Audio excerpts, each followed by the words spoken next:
Hello. I'm being extra weird today. 1, because I'm hungry.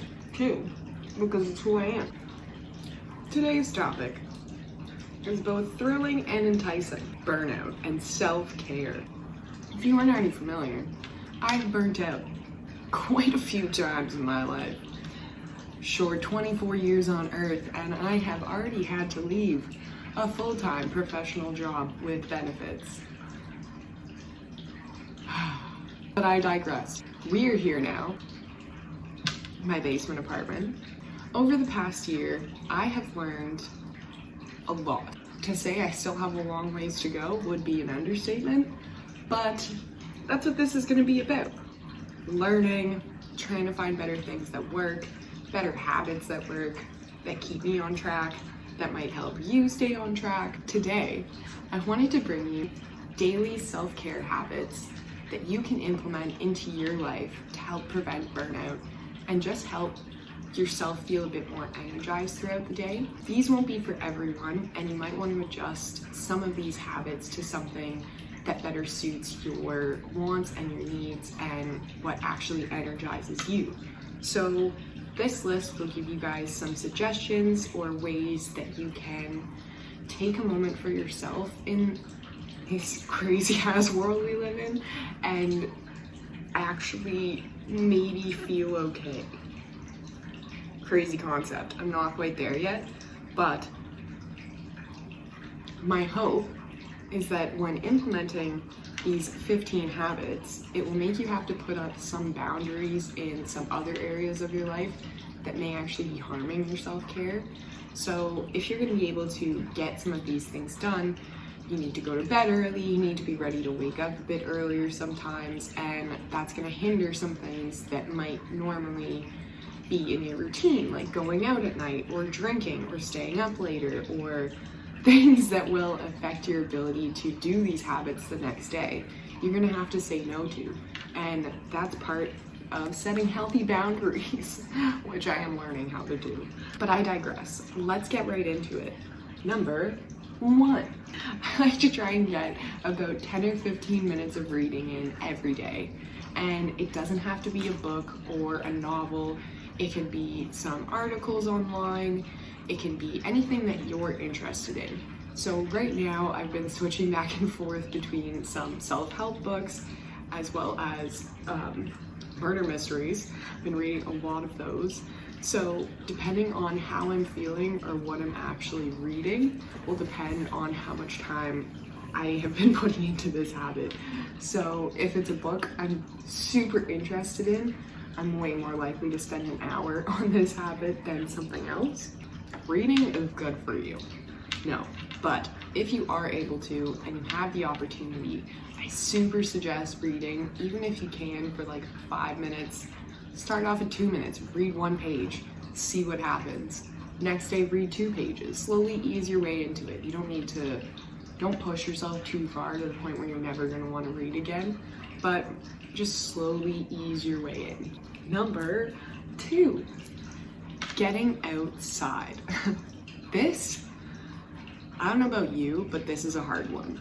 Now, for me, people are probably watching this like, how is it hard? Okay. For me, I live in a basement apartment and I've definitely set up some barriers for myself mentally. So I get very overwhelmed when I think people are watching me or I don't have like the space to do my own thing, I guess. And where I live is in student housing, basically. This is kind of a bit further up, so I'm not in student housing, but a street down is all students. So walking outside sometimes makes me feel very stressed out because I do struggle immensely with social anxiety.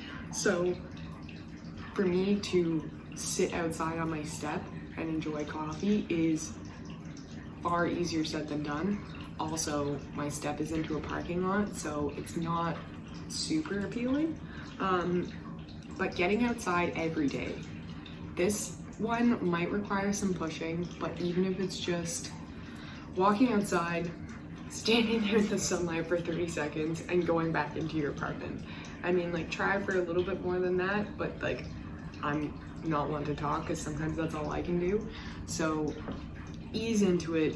Don't be so hard on yourself. Number 3, resetting the room when you're done with it. Now, this one may look different depending on what your space looks like, who you are, what your things are. But for me, resetting the room often just looks like me putting away, fluffing the pillows up again when I leave, putting the couch cushions back on, folding the blanket up, and just making the room look the same as it did when I walked into it in the morning. And this makes keeping your house clean much easier and takes a lot less time as well. So once you start getting in that habit of just like slowly putting things back once you're done, or I leave my bedroom and I make the bed before I leave. So then I completely reset it. It's back to the way it was. I take my laundry out, I do things like that. And then when you come back into it, it's already ready and you can just take the sheet down and get into bed. And so things like that, like resetting the room, has really set basically my next activity up for success. So I guess an example for this would be in the kitchen. So before, I used to not do my dishes right away and I would leave them. And then I would be hungry in an hour and then go to look, be like, all right, let's make some food. And then I go in the kitchen and my sink is still full of my dishes from this morning. So now if I want to make a meal, I have to wash my dishes from this morning, use the dishes, and then wash them again.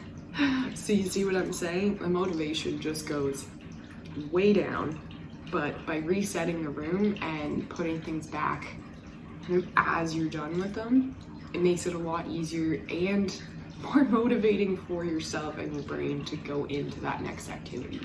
So I guess another example of this could be, for us, we like to have coffee every morning.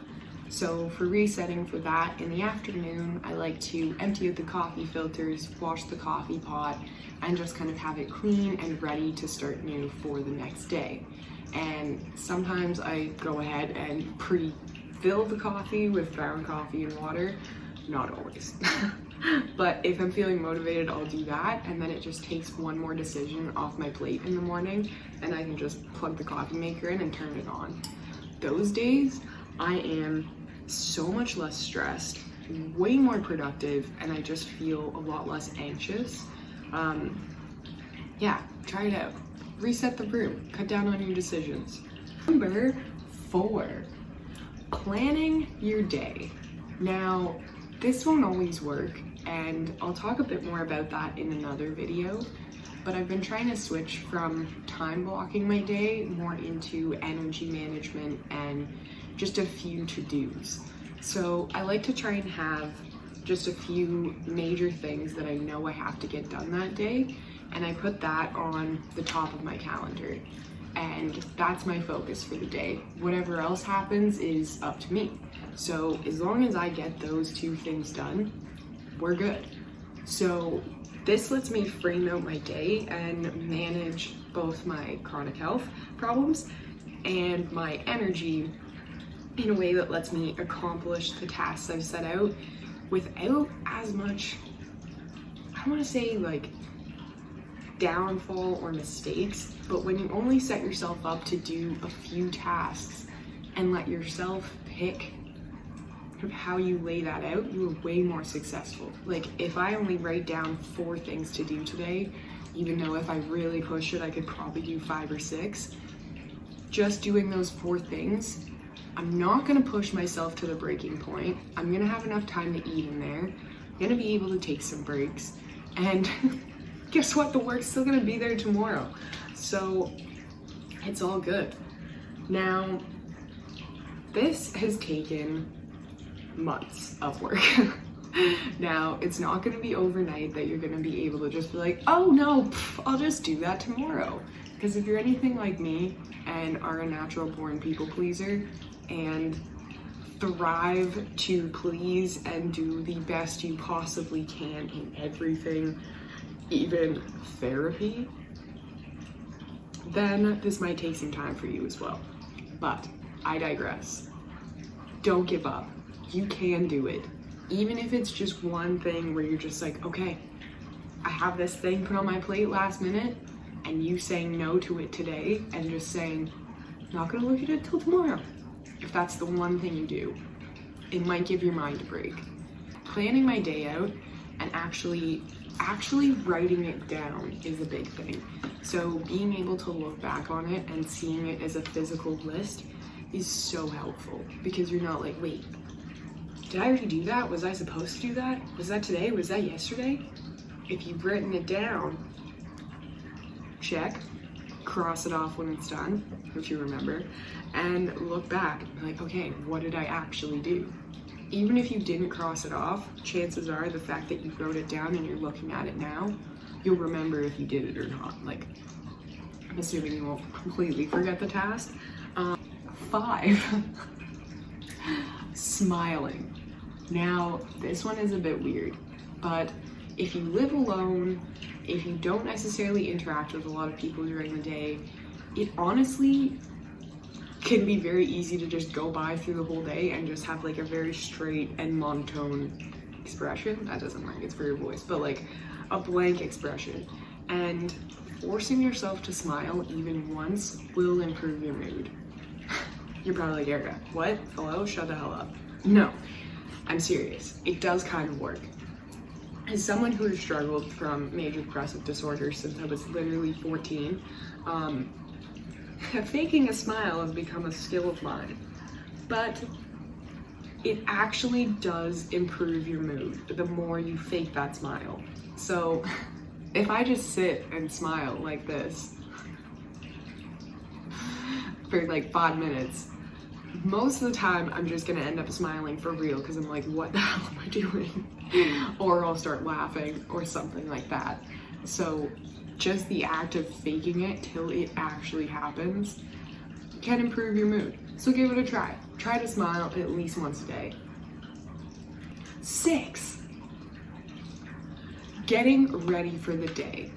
Now, this might look different for everyone, 100%, but for me, I find that actually putting on an outfit, doing something with my hair, and just putting mascara on really takes my motivation and overall self-confidence from the ground, and just like a leg up, like it like gets me started. So if I look in the mirror and I'm like, oh, I'm in sweatpants, like we can do something, like, I don't know, it just pushes me to start going. Like if I'm dressed, have my makeup on, stuff like that, and then I get an idea for a video, or my neighbors leave and I have a chance to film, then I can just be like, all right, let's go, let's film, let's do this. And it just sets me up for a better day, I guess. I've heard that before. I know a lot of people say the more uncomfortable their outfit is, the more motivated they feel to work, because it feels like they're like in an office or something, which I totally get. I've been wearing a lot of the stuff I used to wear when I was an administrative assistant just at home. And it's like thick ass dress pants, like collared shirts. I'm just like, la la la.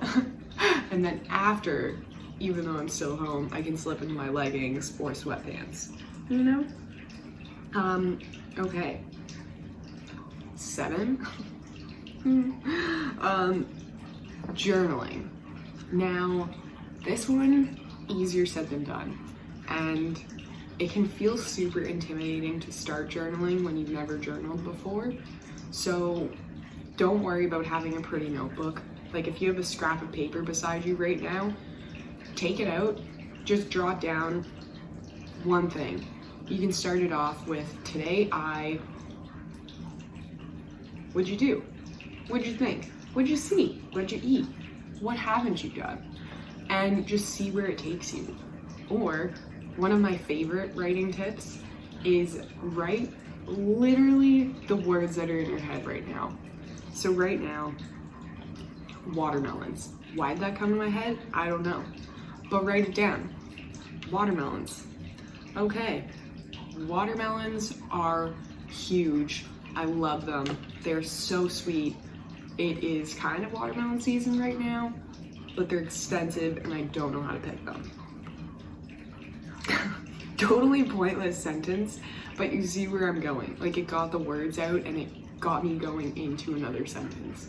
So if you're really struggling with journaling or even getting started with writing, just take it so literally and write words that are in your head, like shit, cup, water, notebook, and just see where it goes.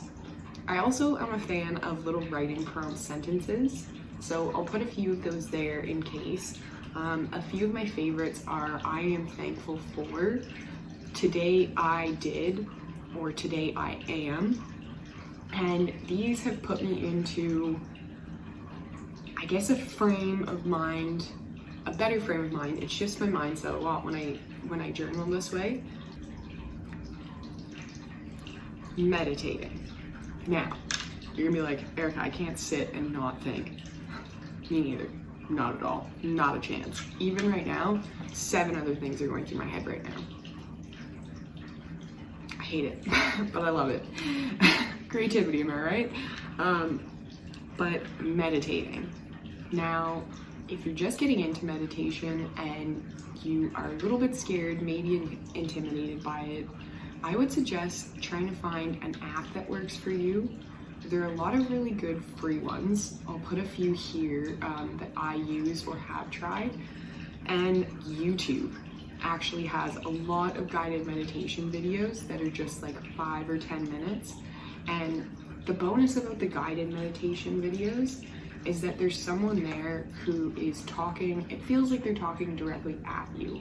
And when your thoughts start to wander, they actually are like, okay, if you're thinking of something else, acknowledge it, and then we're gonna move on. And they kind of, I don't know, they just acknowledge that you're probably thinking of something else right now, and then they just pull you back in for a second. So it's a lot easier than just being like, all right, I'm just gonna sit here, not think, let my mind go blank. Like, no, that doesn't work. That is, I'm not at that level. I don't know anyone who is at that level. If you are at that level, amazing. I am so proud of you and happy for you, because that's incredible. I wish I could be there. But meditation, yeah, start off slow, ease into it. I find it works the best when I'm getting like really, really anxious and can't really calm myself down. If I take myself away for a few minutes and just put on the guided meditation with a pair of headphones usually, I can bring myself back down to a more calm, rational level for a bit. And you can do them over and over again. I have done them like 3 or 4 times in a day before. So yeah, meditation. This kind of goes into my next one, which is number 9. Practicing gratitude. Now, this kind of goes into, I guess, kind of my writing prompt from before, but I am thankful for, or I am grateful for. So whether you're writing this down or saying it out loud, actually thinking through and acknowledging what you have around you can be both empowering and comforting, and it makes you feel, I don't know, for me, it makes me feel so grateful for what I have. It generally shifts my mindset a bit, so if I'm feeling like, I don't know, if I'm in a negative headspace and judging myself, judging others around me, if I actually take the time to practice gratitude and express what I'm thankful for, usually my day totally shifts. So my favorite prompt for practicing gratitude would have to be the I am thankful for prompt. And an example for that would be, I am thankful for the fact that not everything works out the way it's planned. And most of the time, things don't go the way I think they're going to go. And I am thankful for that. I am thankful for my stomach issues. I am thankful for the traumas I have experienced. I didn't deserve them, but I'm healing from them, and they've made me who I am today. And the more you say those things and the more you shift your mindset about those, it can change like it's a snowball effect. It changes everything. And the more you practice it, the better it's going to be. So practicing gratitude. There are a lot of gratitude journals online. I'll put a printable down below that you can just like print off. It's just a numbered daily gratitude sheet. So if that's easier for you, if you just want to write it on your phone, if you're more of a saying it out loud verbal affirmation type, get in the mirror. Like, I am thankful for you. You got this. 10. Working out.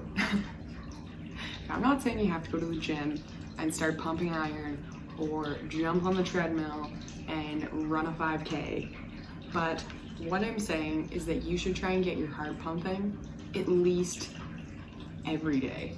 Now, I know this can be extremely hard, and I know that because I struggle with it myself. So don't beat yourself up if you're not able to stick to this habit every day, but start with something feasible. Look at what you can do right now, what fits in your schedule, and set yourself up for that. Don't look at what someone else is doing. They might not be working, they might have a different life than you.